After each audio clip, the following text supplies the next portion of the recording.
Hey, how's it going, guys? Welcome back to Geeks Outpost. My name is Nick, and today we're going to be talking something that I hate talking about, which is when I'm wrong. So, what I mean is, when I made my video about Star Wars Visions, for some reason, although it's probably blatantly obvious to many other people, for some reason it didn't click in my head what Visions was about.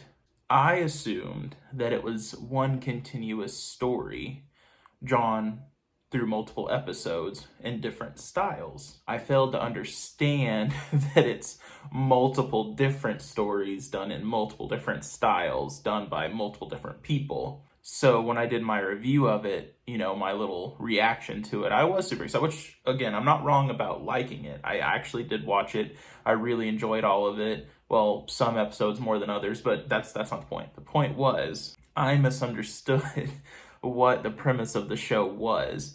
And I'm sure there's probably some other people that thought the same thing, but probably not. I don't know. I was just, it was me. But when I made my video, I assumed that it was just one continuous story and all the characters were a part of a bigger story in the same, timeline. I was wrong. And again, when you watch the trailer back, you can definitely tell there's multiple different art styles. But in my head, I thought it was different art styles through the same story. Like, with the first episode, which, again, spoiler alert, the first episode had that very, sketched out design, very like cool, old school, like anime design. And I thought maybe that was like a telling of the past. And then when you got to the more modern looking, cutesy anime design, that it was going to be the current story. That's what my mind had put together when I was reviewing it and reacting to it. But no, it's not. So again, spoiler alert, they're not all the same. They're all multiple different art styles, multiple different stories with different characters that don't really link together at all. But it was a very good series. It was enjoyable for me.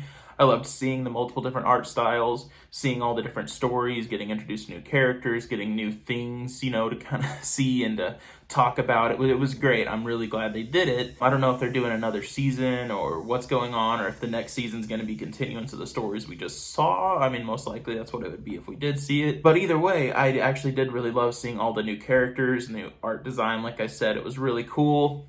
If you didn't know, a lot of the characters were voiced by very famous actors. I'll put some pictures of who voiced who in here.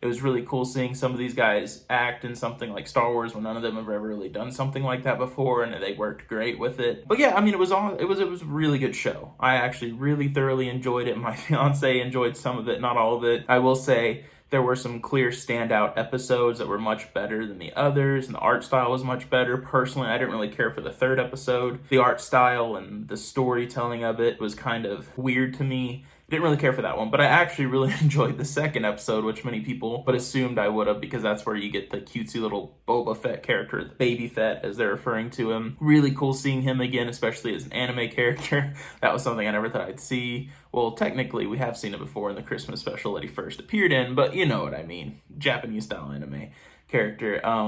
It was really cool seeing him, and he was still like a total badass, even though it was a cutesy version of him. It was still a really cool episode to see. I liked the characters, all of them overall. I think there was some darker story hidden behind all that cuteness that some people may or may not have picked up on. Which, when the main character, I believe his name was Jay, first is shown, he's running down like this hallway or this corridor with blaster bolts going past him, and he falls into a transport ship, and that's where he meets his Hut friend that, eventually, throughout the episode, we see stuff that happens with him. Yeah, when he's running down the hallway, he sees the blaster bolts going by him. The thing is, the way he's dressed and the way he looks very much in the prequel era Republic style clothing. He's very much a Jedi Padawan. And from what you can gather in that episode, he was most likely being chased down by clones, or he was a remnant of Order 66. Maybe that was what was taking place during the episode.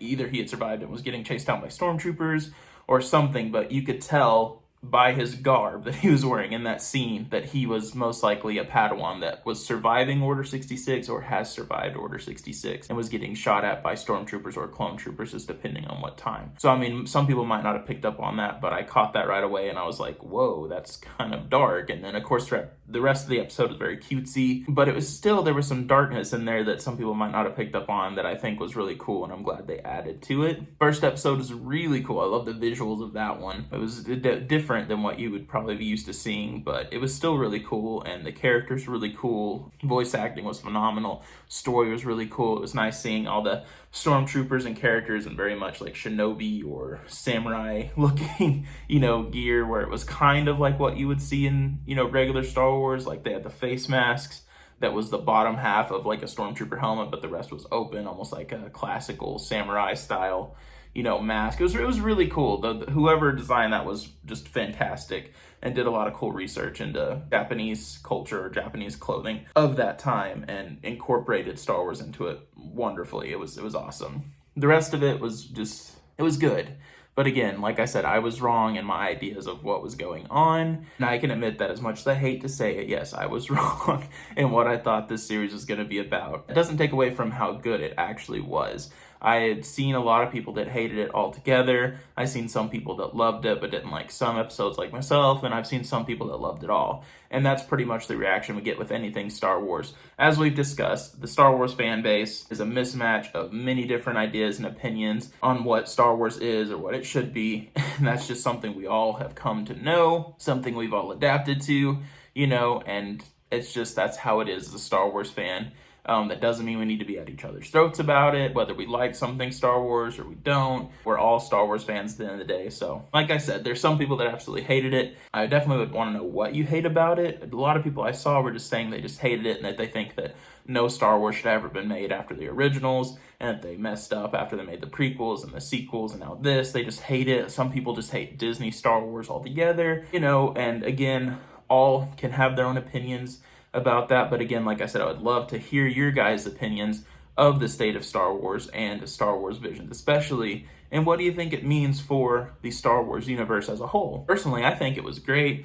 I think it's a good addition. I'm glad they're trying something new and original because, again, originality is something that they were lacking with the sequels, and that's a problem that many people had. And the fact that someone stepped out of that bubble that we're so used to and decided to make something original for the universe and for us as fans to enjoy, I can't complain. I loved it. I know many people did. So I would like to hear your guys' points of view on what you think and what you come to expect when it comes to Star Wars things and what you thought about Star Wars Visions. I don't know if they're making another season. I'll have to really look into that and see what they're going to do with that, and I'll keep you guys updated. Personally, I hope they do because I really enjoyed it, and I hope they can continue the story because, again, a lot of the videos were 10, 15 minutes long. They weren't very long at all. I hope they do more. I hope they continue the story arcs from what we had seen with the first episodes. I really hope they continue. Again, I could do without the third one. I didn't really care for that one. I don't know why. That just, but either way, again, I hope they continue to do this, or they continue to do something like this and add new things that are original to the Star Wars universe for us as fans to enjoy or pick apart if you disagree. But anyways, that's all I got for you guys today. Thank you so much for watching. I hope you guys leave me some comments so we can have a discussion, and always keep it civil, please, and thank you. That's all I got for you guys today. My name is Nick. As always, this is Geeks Outpost. See you next time.